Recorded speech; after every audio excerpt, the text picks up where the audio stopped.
How's it going, guys? My name is Zach with the Movie Castle, and today we're going to be talking about Chiller.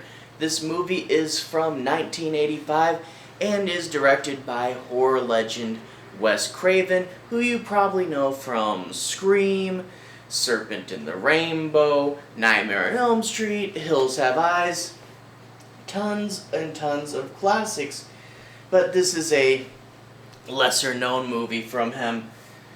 Anyway, Chiller 1985, starring Paul Sorvino, Beatrice Straight, Michael Beck, Dick O'Neil, and Jill Schoelen. So anyway,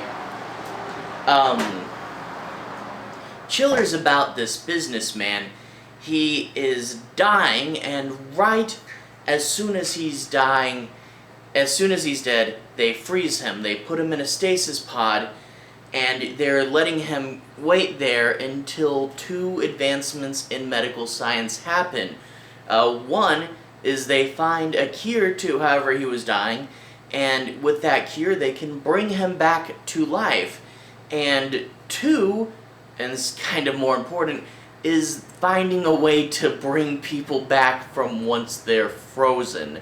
But anyway, he's resting there in his pod, and one day there's a horrible malfunction, and he's woken up too early. They rush him to the hospital. They go through this big, long process, and they're not really ready for it, but they're trying their best, and it doesn't look like he's going to make it, but at the last moment he pulls through, and he comes back to life.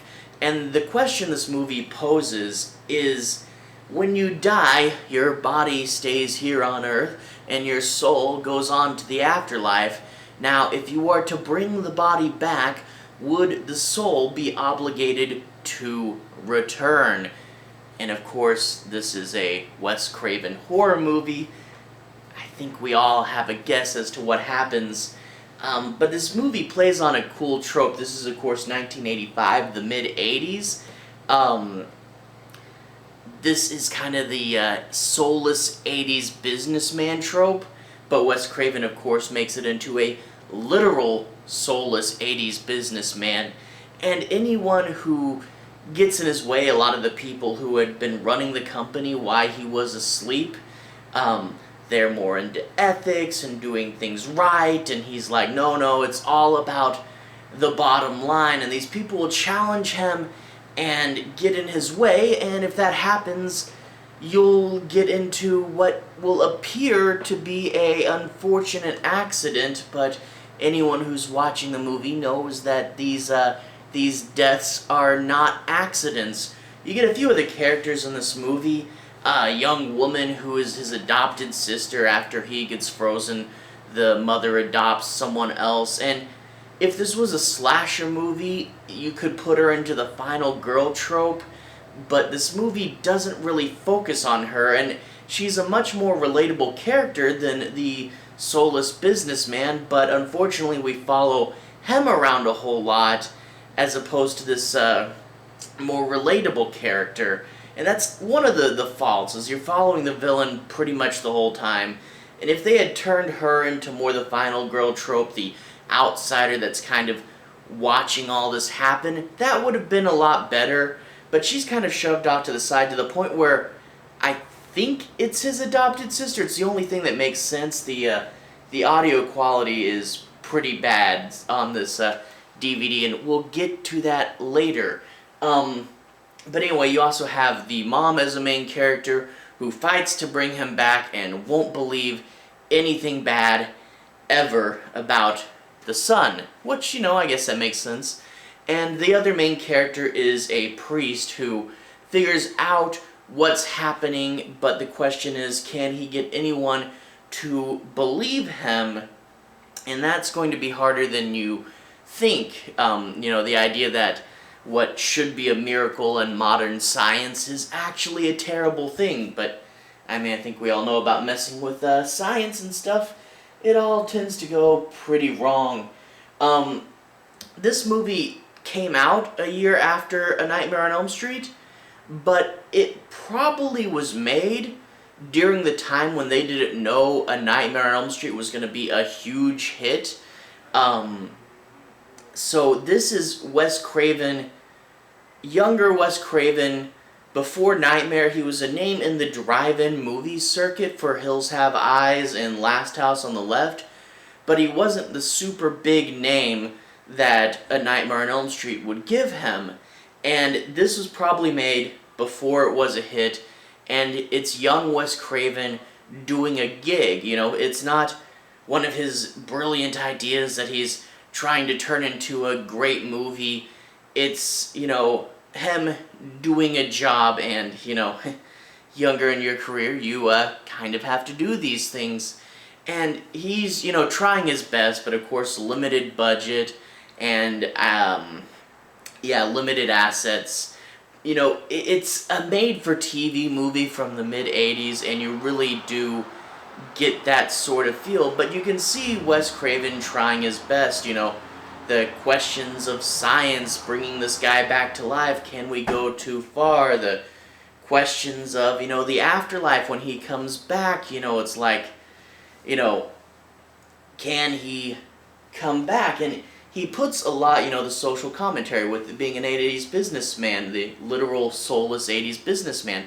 He's trying to put a whole lot in there, and you can see his fingerprints, like the sequence where he comes back to life and he's all wrapped up in foil, and there's, you know, cutting him open and, you know, showing all this stuff. It's a cool, surreal process sequence, and you can see Craven trying, but yeah, this is a made-for-TV movie from the mid-'80s before he got to the mainstream success, and that you can really see. And this is not a great movie. For Craven fans, it's interesting, but it's not a terrible movie either. You know, it's you know, a little slower. It follows the villain instead of following one of the heroes, either the young girl or the priest, or maybe both.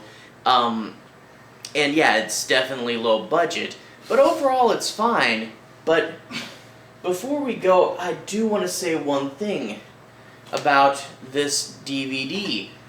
This DVD is the, I mean, probably not literally the oldest in my collection, but it sure feels like the oldest. This is from Quality Special Productions, and I kid you not, this is so old feeling. You put the DVD in the DVD player, the menu comes up, and during the menu, there's a voiceover from a guy telling you how to operate a DVD menu. Literally telling you that pushing the arrows will move the selection, and if you push play movie, you'll play the movie. It's like when you call a telephone number and they're like, push 1 for this, but it's describing a DVD menu. It's the weirdest thing. And I had this, and I watched it a long time ago, and I watched this movie again because I found a different DVD quality, and I found a different DVD, and I was hoping it'd be a better quality, but no, the picture and the sound on this are all terrible. It feels like a bad VHS rip, which is probably what it is, and that is more than the low budget feel of the movie is the terrible transfer of this. Now, I know some people like, I like watching old grainy movies, it's fun. I guess, but I feel that really, with technology the way things are, you know, programs to clear things up, I feel that minimal effort with modern technology could turn this into a significantly better copy, a significantly better print. And this is one that I'm really begging and hoping that someone, probably Scream Factory, or maybe Synapse or Vinegar Syndrome, but probably Scream Factory, I'm really hoping someone gets their hands on this. And I mean, maybe you can't get it to full Blu-ray quality, but you could do a significant cleanup on this, and I really hope someone saves this movie, because right now all the copies, the resolution is terrible, the audio is terrible, and that's the hardest part about watching this movie. But that being said, the first 2 made-for-TV movies, Invitation to Hell and Summer of Fear, actually do have decent releases. This one, not a great release. This one has a terrible release. But technically, it's better than Night Visions, the 4th made-for-TV film. It's better than its release because it didn't get a release. I think it might have had a VHS, but Night Visions, I believe that's the title, never, yeah, or maybe it was Night Terrors. It never came out, so I never got familiar with it. Yeah, Night Terrors, I'm sorry. But yeah, the fourth film, Night Terrors, never got a DVD release, and we're talking about a Wes Craven film here. And it's this hole in my collection that really bugs me. But anyway, I guess that's enough complaining. It's just, there's a Wes Craven movie I haven't seen, it's bugging me. But anyway, that's enough complaining about DVD releases. Hopefully someone, probably Scream Factory, will fix those in the future. Please. Okay, I went on a little too long about that. End of the video, DVD release rant. But anyway, for everyone who's watched this far, thank you for watching. This was an okay movie, but not a great release, and, you know, obviously burdened by made-for-TV. But anyway, good enough. But anyway, thank you for watching. To everyone who's liked and subscribed, thank you. You really do help out the channel. And I do about 95% horror here, so if you guys are into horror movies, stick around. There'll be more of that. And this is actually the first Wes Craven thing I've covered on this channel, if these videos come out chronologically, and I hope to do more soon. I'll put a playlist down here, something related to this movie. But anyway, hope you guys have a good day, and I'll see you guys again very, very soon.